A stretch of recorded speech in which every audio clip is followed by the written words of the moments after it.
Hello, and welcome to another episode of the Happiness Squad podcast, your go-to place for integrating the art and science of flourishing and to how you live, work, and lead. In today's episode, I'm joined by my friend Barbara Jeffery, a partner in McKinsey's London office and one of the co-leaders of the McKinsey Health Institute, which aims to add life to years and years to life.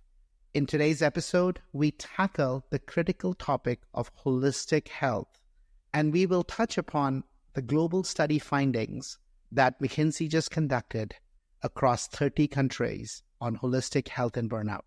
This conversation is filled with critical nuggets that can help you maximize your returns from your well-being initiatives. We discuss several topics, including the business case for investing in well-being and how important it is not just to manage poor health outcomes and support those who are struggling with mental health, but to more proactively help people flourish. How well-being and burnout are two different elements and how you can be both experiencing symptoms of burnout while still functioning relatively well. And finally, why most organizations are getting their well-being efforts wrong and not focusing enough on organizational, job, and team-level interventions that are critical towards addressing burnout and well-being. Stay till the end to hear some of Barbara's non-negotiable practices for maintaining her own well-being. These include gratitude exercise and a couple of interesting strategies for doubling up activities that help her despite all the pressures and pulls and pushes of the modern life, allow her to be at her best. Hi, Barbara. It is so lovely to have you on our podcast, my dear friend. Ashish, I'm delighted to be here. Always lovely to talk to you. You know, for our listeners, a little backstory. Barbara and I met in the midst of one of the most contentious client studies that we could have ever had. And I think to some extent, we were almost pitted as adversaries. Not really, but two completely different points of view. You know, in that context, with two different clients, with two different competing perspectives on what the right answer was.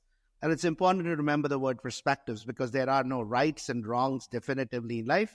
Most of things are, in the gray zone. I just absolutely had fallen in love with Barbara in terms of how she was able to kind of truly be the peacemaker and truly be able to kind of counsel the client. And none of that would have been possible without kind of her own mastery of personal resilience in terms of how she navigates adversity, how she navigates difficult situations. And so we're going to be diving a lot into that today. But first and foremost, Barbara, I am just blown away from the time we worked together to over the last 4 years, what you have built, what you're a part of with the McKinsey Health Institute. And I love the tagline, right? Adding years to life and life to years. Who doesn't want that? Adding the years to life and life to years. So share with our listeners, we're going to get right into it, some of the amazing work that you're spearheading in this whole domain of holistic well-being. So thank you, Ashish. That's too kind. And even in adverse circumstances, I always love working with you. So that says a lot about your personal qualities as well. But I am delighted and very privileged to be able to work as part of McKinsey Health Institute on top of my client work as well. And within MHI, we were founded, I think, with just an unbelievable mission, as you said, which is really over the next decade, how do we add 45 billion years of extra higher quality life? So as you said, it's not just adding the years to life, it's adding the life to years. And I feel incredibly privileged to be able to work on that. And specifically, a topic that's very close to my heart and that I've had the opportunity to work on is particularly around employee health and well-being. And, that's a core part of our healthy living. And it's one of our core planks of MHI. So we work traditionally in MHI across, historically underfunded and resourced areas of healthcare, everything from, brain health to healthy aging to infectious disease through to kind of sustainability and health. And I think employee health and well-being has such an important role in terms of helping everyone live happier, healthier lives. Yeah. No, I love that. And that's where I think, and you say MHI historically works in underfunded areas, right, on the healthcare spectrum. And I would say, yes, and hence employee health is the right place to be. Because even though the funding has gone up over the last several years, I hold that 99% of it is wasted. So if you think about real funding that is actually making a positive impact in the health of employees, very little of it is. So I'm glad that you're actually shining the light on the role of organizations and on employee health, because that's where we spend most of our waking hours. Fully agree, Ashish. Could not agree more. And I agree with you. We know 9 out of 10 companies are doing something, particularly post-COVID. It really shone the spotlight on employee health well-being. I just think they're investing in the wrong things. And that's one of the things that really underpin the research, which is actually what drives, real health outcomes and real work outcomes. And therefore, this isn't about investing more, it's about investing better. Exactly. So we'll get into a lot of it. And it is, we are in so much on the same page on this one in terms of the role of the different areas where you can invest. I mean, that's what I get excited about. As that's the reason I decided to dedicate my life. I'll be 50, by the way, in March 9th. So congratulations. And I'm speaking at this gross global happiness. I mean, a gift that universe gave me. So on my birthday, right, they're like, here you go spend time on this, go spend time on flourishing. So let's start with a definition, because most people actually don't really fully understand. They kind of think they do, but they don't. So let's define holistic health and why it is so important in the workplace. Yeah. So we had lots of debates around this, and we decided to go with the 4 dimensions of health. So physical, mental, social, and spiritual. And let me just take a moment to define each of those elements. So physical health we define as the extent to which an individual can competently perform physical tasks, without significant discomfort. So that's I think most people intuitively understand physical health. Mental health we define as an individual's cognitive, behavioral, and emotional state of well-being. Social is really about an individual's ability to build, healthy, nurturing, genuine, and supportive relationships. And spiritual health, which was the area that I can imagine, particularly as McKinsey, we debated a lot, as what to include, but also the definition. It isn't about religion. It's about the extent to which people integrate meaning into their lives. And I think we're seeing that much more with, people, particularly the younger generation, really wanting to connect to their purpose. Yeah, and I love that. Viktor Frankl in the 50s said, today we have more means to live and less meaning to live for. Yes. We are in an epidemic of hopelessness and meaninglessness, which the two are such killers around well-being. Fully agree. And I love his book. I'm a big fan. It's one that I return to every couple of years just to remind myself. His work is wonderful. Yeah, and so even relevant today, in our times.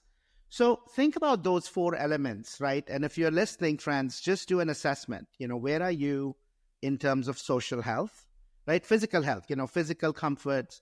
This is, by the way, an area, especially as we get older, we struggle with a lot. Our bodies can put up with a lot. I myself am a living example of that. God, I think I'm blessed with this body that for 25 years, the amount of abuse I've put it through between late night drinking and not enough sleep and food. Look, and it's still somehow carrying on. And so, my commitment in my 50s to now really focus on my physical health is a big one. So you'll see a lot of that. But it's a really important one because we often neglect our physical health, right? And we often use substances to numb our emotional stress and well-being by borrowing from physical health. I love that you included, when I first looked at the research, Barbara, I was a bit curious around social health. I recognize how important social relationships and connections are to flourishing, but very rarely have I seen social health actually as a separate domain. But I loved it that you included it regardless, because it's so important. Again, in our day-to-day work, we take away from relationships. We put everything into work. We take away from friends, family, forget about broader relationships, right? So I love that you include that. One note on that, actually. I mean, for me, the eye-opener was this on social health.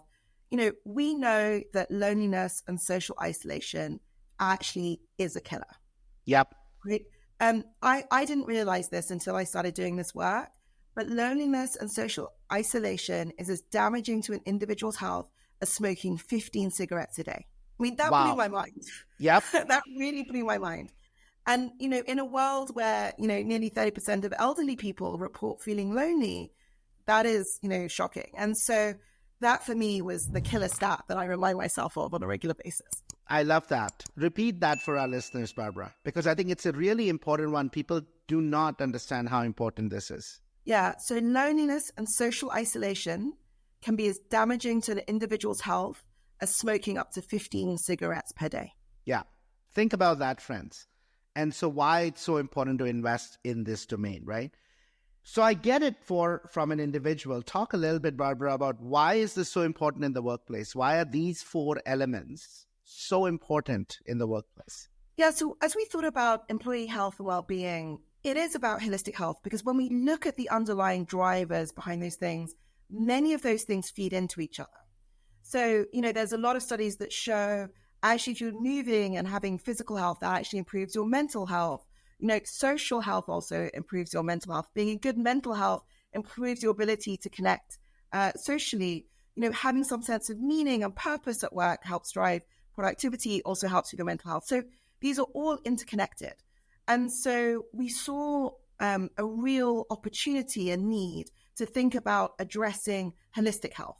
We did a deep dive initially on mental health coming out of the pandemic, because that was the kind of, crisis and that we saw, and there was a lot of attention on that. But doing that work, we realized that actually many organizations wanted to have the broader conversation on supporting employees across holistic health, precisely because so much of this is hard to disaggregate. Yeah, and you can't really, we've known this for years, right? And you and I were part of that work that we were leading.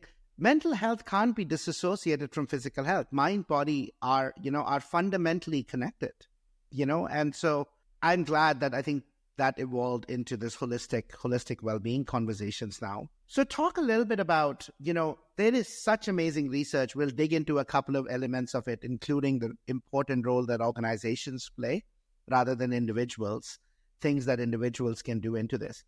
How are you seeing, you've been all over, right? You've had so many conversations with clients on this. Are you seeing clients move from knowledge to actual practice? And if you can share a couple of examples of those, that would be amazing.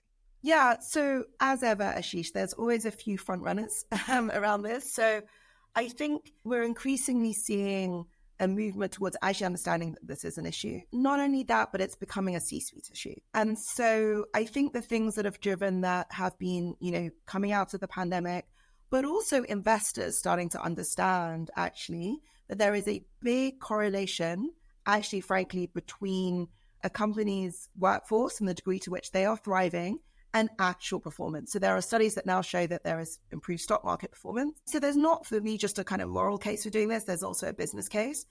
And actually hot off the press, Ashish, so we haven't published this yet. We've got a paper coming out very soon. But we've also sized the business case for this globally. And we think if you get this right, it's worth between a 4 to 12% uplift on GDP, which is huge. Massive.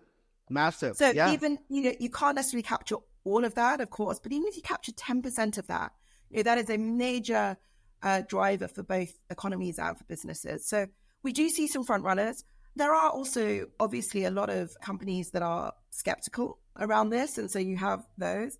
And then you have a large proportion of organizations in the middle that are going to be, understand that it's important, but frankly are under huge financial pressures and other pressures in the world right now.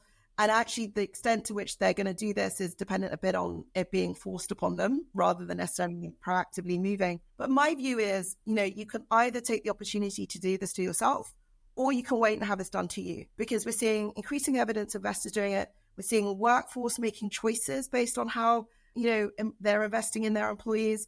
And ultimately, I don't think businesses can wait. You and I, I was having a conversation with a Fortune 500 CEO, the leadership team. I gave them the same imperative, Barbara. And I actually gave them 2 contrasts. I actually asked them how many of them thought the earth was flat. And everybody looked at me as if, I was saying something weird, right? And I was like, look, 500 years ago, 50% of you would have said yes. It's just that science is proven, and now you all believe earth is round. So you believe earth is round. 50 years ago, half of you would have said global warming is not real. Today, 90% of you agree. The point that you're making between the research you are just about to publish, Alex Edmond's work that showed 2 to 3.5% employee satisfaction, incremental shareholder returns from employee satisfaction, Jan Emanuel's work on Oxford around return on assets and work well-being. The science is here, dear friends. And I think the invitation is what Barbara is saying and what I've been saying all along, which is the only choice you have when you look back in 50 years is, were you the front runner who truly made it a source of a competitive advantage and created a 50 to 90% alpha for your shareholders through investing in human flourishing? Or were you one of the ones who had to be dragged there? Because if you don't move first, this is not a source of competitive advantage. Because at the heart of competitive advantage is that you do it before others, right? 100% agree. 100% agree. And, we are absolutely convinced it's a source of sustainable competitive advantage. By the way, that doesn't hang around, as you say, Ashish, right? So I do think, there is, you can choose to bury your head in the sand or you can choose to move.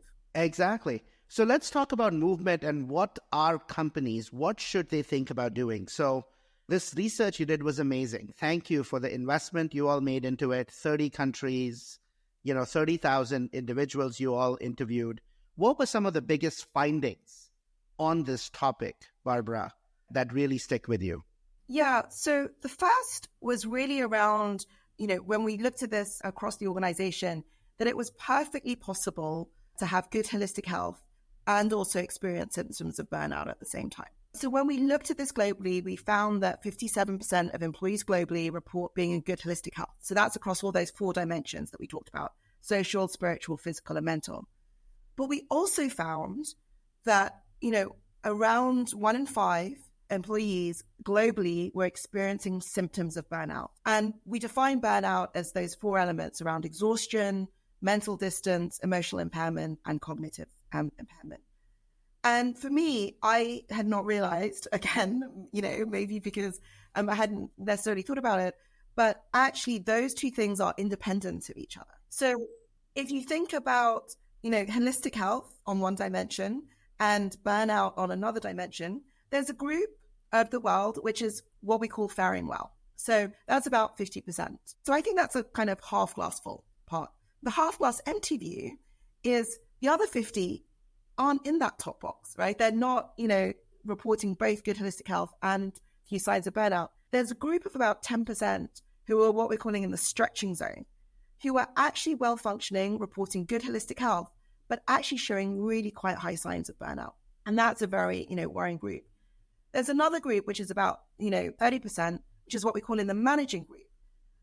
So they're having low burnout symptoms, but they're not reporting good holistic health. And then there's the final quadrant, which is the drowning group, that are really not reporting good holistic health and also having high burnout symptoms. So I think a lot of the focus has been on the drowning group, but actually we're also really worried about, that additional 40% of people who are in that kind of managing and stretching group. And that is an important group, because actually they can very quickly, tip into that drowning group. So Barbara, I'm curious. Actually, I'm looking at the white paper now again, and I had this question and I forgot to email you. So I'm going to ask you now.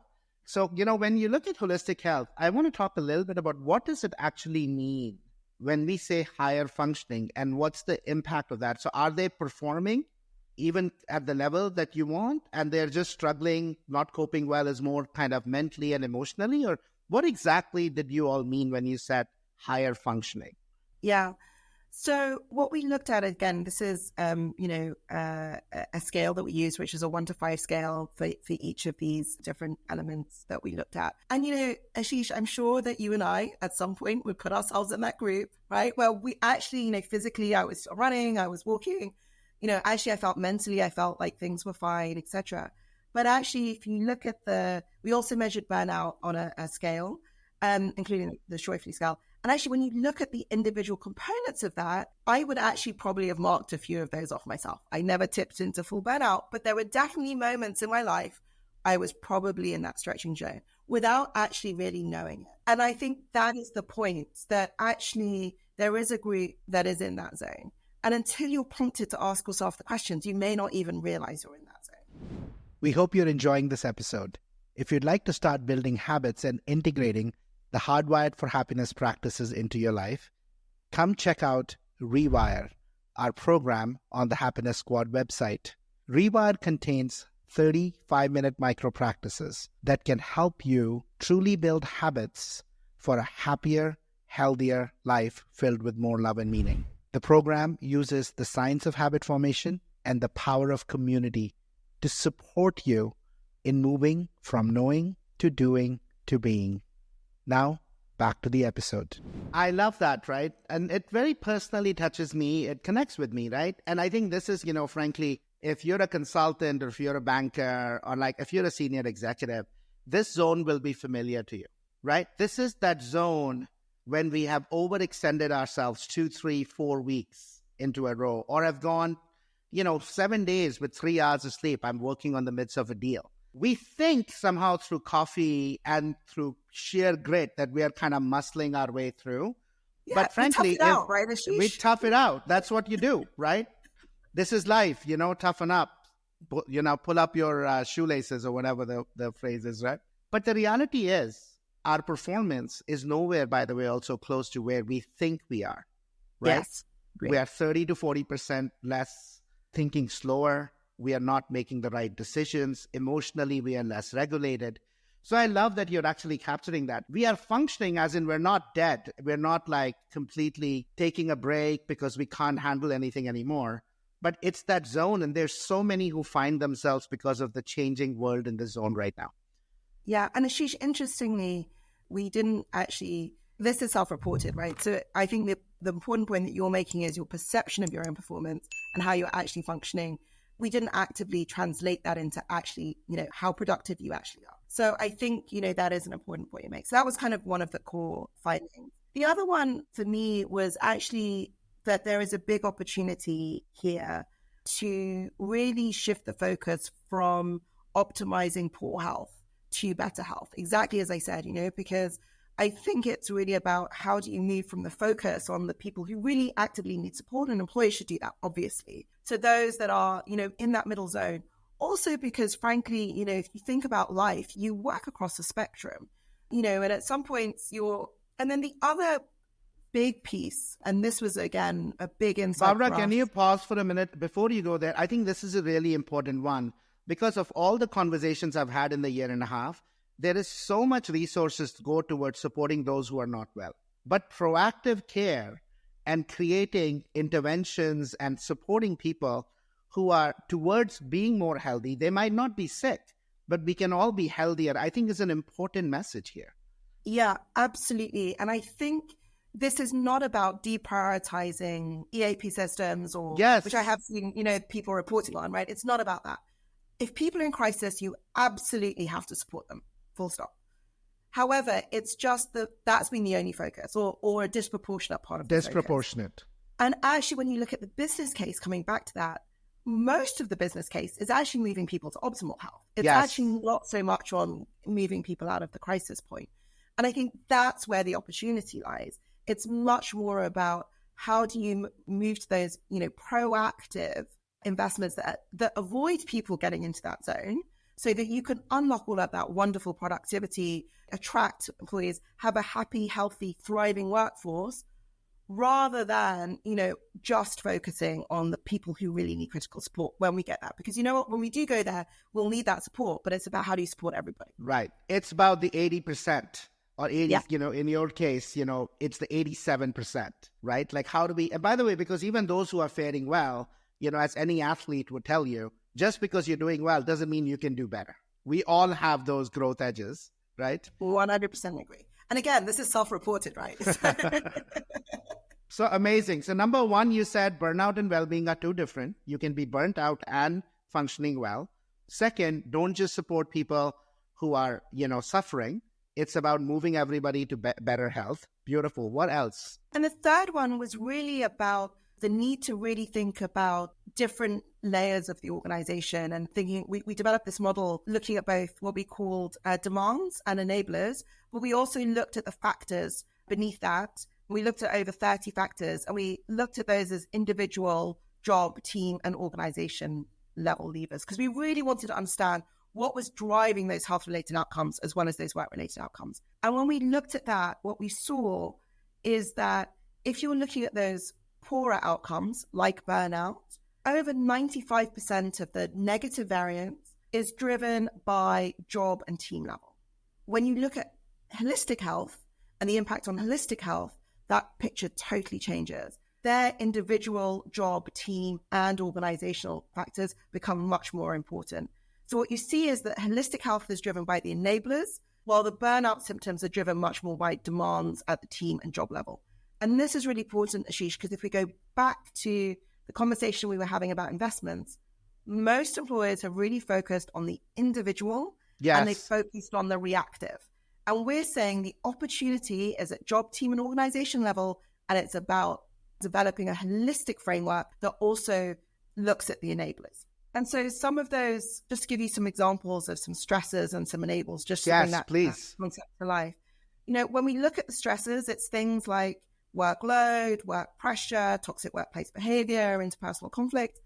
When you look at the enablers, it's things like, at organizational level, leadership commitment, career customization, psychological safety, job autonomy. And when it comes to individual levers like adaptability and self-efficacy. So, I think my big message is, as an employer, you need to think about both reactive and proactive measures, and you can't just focus on the individual. I've said this before, I'm going to say it again.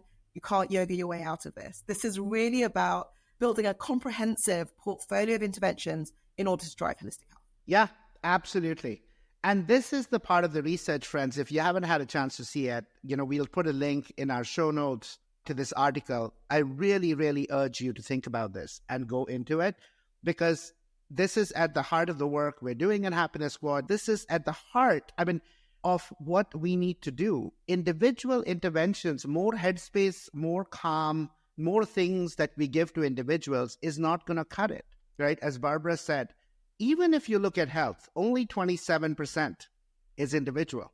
A lot of it in terms of the enablers are around things that as organizational leaders, you integrate into the job, team, and organization. And on burnout, it's almost 97% of those, what, Barbara and team are calling demands, right? Like this notion of, I feel under pressure to get work done. I don't have enough time, things of those nature. The role isn't clear. So really, really highlighted. And by the way, this also will highlight for you why it is so important that these are not training HR initiatives, because guess who's creating the environment day to day? It's the business leaders and the teams. It's not HR. This is not about policies, right? This is not about policies. This is not about training people more, but this is about really getting curious about the state of development around these and integrating them into your work. And Ashish, just on that note, we often get asked where to start. So if you're thinking about addressing burnout, it is those demands that we were talking about. So the top three are toxic workplace behavior, role ambiguity, and role conflict. And actually, when we looked at all of the different drivers, interestingly, work pressure came up higher than workload. So I think, that's a great place to start. If you're thinking about moving people to more holistic health, then those individual drivers and those other drivers become, much more important. It is a more comprehensive basket. So when we look at the top enablers that enable kind of really good holistic health, all those 4 dimensions that we were talking about, it's about self-efficacy, it's about adaptability, which I know you're big on as well, Ashish. It's about belonging, meaningful work, and psychological safety. So it's all of those things, really help move people to much more optimal health. But interestingly for me, if you're thinking about becoming more effective, self-effective, more adaptable, that's only really possible if you're in a good place, right? You can't do that if you're in a really bad place. And that's why, if we think about how much individual drivers contribute to burnout, that's only 3% of the variance that explains, because you can't affect it yourself if you're there. You cannot. You looked at 30 countries, Barbara, and I really, one of the countries, and I actually extended my stay over the holidays in India this time, was India, right? A real outlier. So 60, almost 59%, right? The number was so high around burnout symptoms versus kind of the global average, as well as all of the other countries. I think there were 3 countries above 30. I'm just looking at the data. And then there was India at 59% or something. I'm sure you had tons of debates and discussions around this. What do you think is causing such a big spike in India? That is a big question, Ashish. And actually, one of the things that we are doing is, a little bit of country deep dives to kind of understand that. And look, our model probably explains about 50% of the variance. So we can talk about, the things that employers are doing. However, there's also a bunch of other things that frankly aren't in our model, including, cultural factors and other things. So, I'm going to hedge a little bit. We are actually still doing the more detailed work country by country. We're also doing the more detailed work industry by industry, actually to really understand the different patterns behind that. So rather than try and speculate, I'm going to ask you to watch this space, if that's okay, Ashish. I will. And I think as input, in dialogue. So I talked with about 10, CEOs or CXOs in India. Yeah. This in January around this topic. And I'll tell you the response. The first one was like, literally, it was funny, 8 out of 10. This was the same response. First response, really? Really? And then this head nod, look back, and something I didn't expect. Makes sense. Wow. Makes sense. And I said, why does it make sense? And these are the answers that I got back.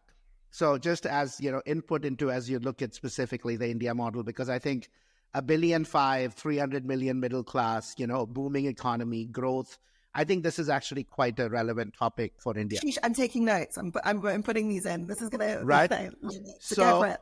So number one, I think there is just a lot of day-to-day friction, right? Long commutes, 2 hours in the morning, 2 hours in the back. There's a lot of people who are asking people to come back to the office, right? So I think there is just an overall friction in life that results in, you might have been kind of in that, what you called, Barbara, if you were in the stretching zone, the life frictions are going to pull you into the burnout because that's just an additional load you didn't think about. So I think that's number one. I think the second is, I think there is a disproportionate, there's a point of punching out. There are many people who are in stretching, punch out to say, okay, I can't take this anymore. When you're in a country with 1.5 billion people, 300 million middle class, more graduates and PhDs without jobs, the punch out happens a lot later and probably not till you are burnt out or close enough to it because there are 10 others to take your job. Yeah. Right? So I think there is a second element in terms of just the demand-supply mismatch between the growth in the country, the opportunities, and the number of mouths to feed. Yeah. So I think that's the second one that actually came up as one of the hypotheses because I was like, let's problem solve together. Why do you think that is? The third one that came up was historically, India has been a relatively hierarchical workplace, right? Where the boss is quote unquote king. And people are afraid to use their voice to say, hey, this isn't working or no, it is not, right? Also, for the longest time, India was a 6 days a week work culture, not 5 days a week work culture. And even today, there are many at the senior levels or even beyond, if called to say, hey, we're going to get on a call on a Sunday, people will get on a call on Sunday. So you saw spiritually, spiritual well-being spikes in India because again, meaning and then also connection, it's a very cohesive place. But this whole notion around the work and kind of external, those were at least the 3 to 4 things that came up that would explain why we are actually seeing, higher degrees of burnout symptoms in the sample. Fascinating. Well, we've actually got a collaboration with a foundation in India to look at this, looking at it across Indian companies. So we'd be fascinated to carry on the conversation as well as Ashish, and we should just continue the conversation as well. So I'll let you know when both our country and our industry research comes up as well. Please. So I want to switch to, we covered a lot already, right, around burnout versus well-being. We covered a little bit around proactive. You talked about many of the drivers, the demands and enablers that organizations really need to invest in. By the way, they are organizational capabilities, right? They're not individual. They are things that we need to do really into how we run our programs and how we integrate well-being. So Barbara, we've talked a lot in the space of well-being and burnout and, this notion of well-being being different than burnout. Let's focus proactive. Let's focus on all the demands and enablers that are very organizational job team level. 30 drivers is a lot. You highlighted the top 5 or 6, right, as well.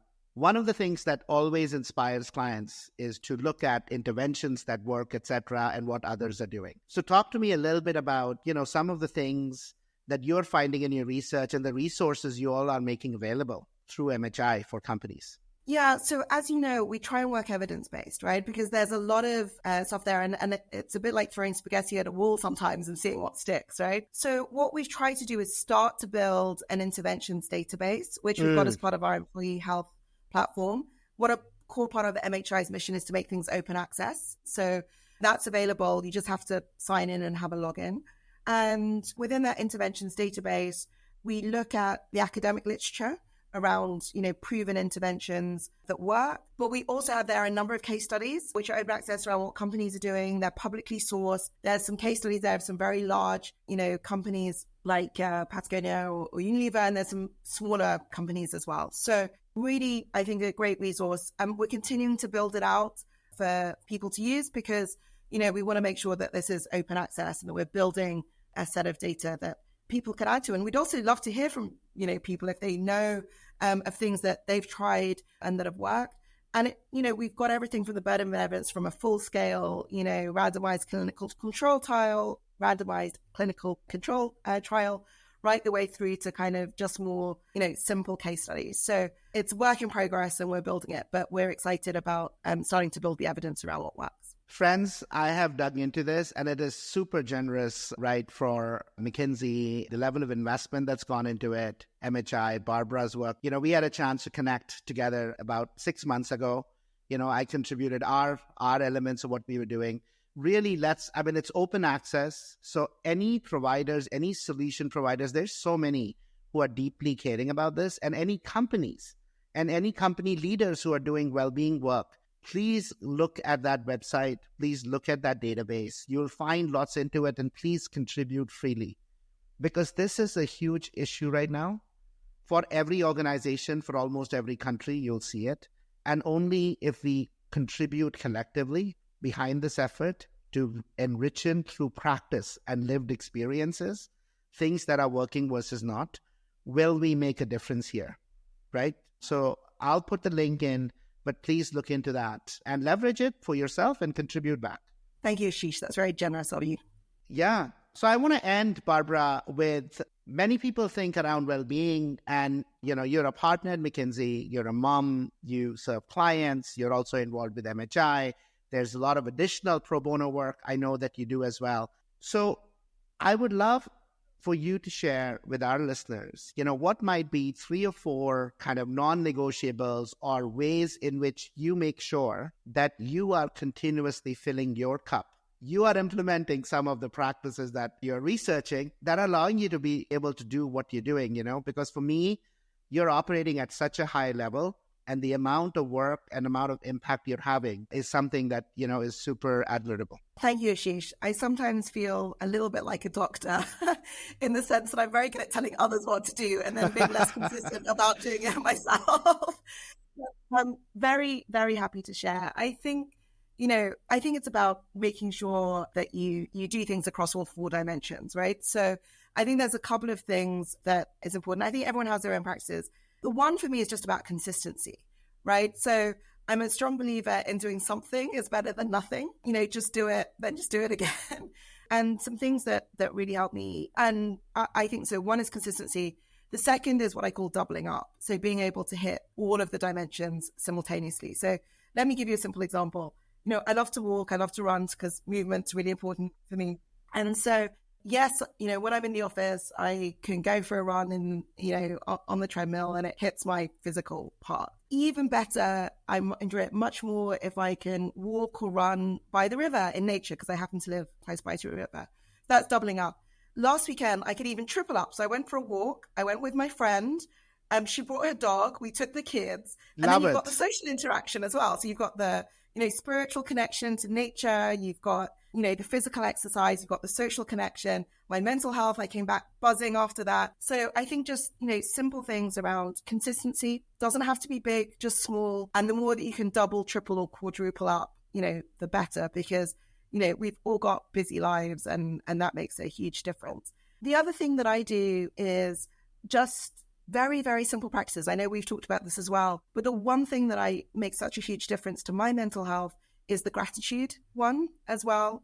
I just do a very simple exercise where I think about what are the 3 good things that have happened to me today that I'm really grateful for. And I also acknowledge, one bad thing, because that's also important. Most importantly, I try and do that with my kids as well. So we talk about that at dinner if I'm home for dinner, or at breakfast the next morning if I'm not. And it also builds that as a lifelong practice for them. So I think, that's just something that we do as a family as well. And it really gets us to kind of connect.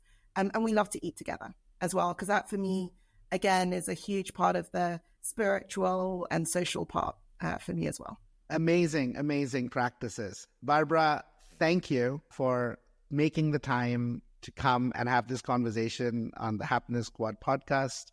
So grateful for you, for our friendship, and for all the amazing work you're doing, my dear friend. Ashish, it's been an absolute delight. Thank you so much for having me. And I can't think of a more important way to spend my time. Take care. Thank you. Bye-bye. That wraps up another episode of the Happiness Squad podcast. We hope you found the insights actionable to enhance your journey towards happiness and fill your life with more joy, health, love, and meaning. Please consider leaving us a review and share the podcast with anyone in your professional or personal life who you feel will benefit from some of these very insights. It's a really simple way to extend support and spread positivity.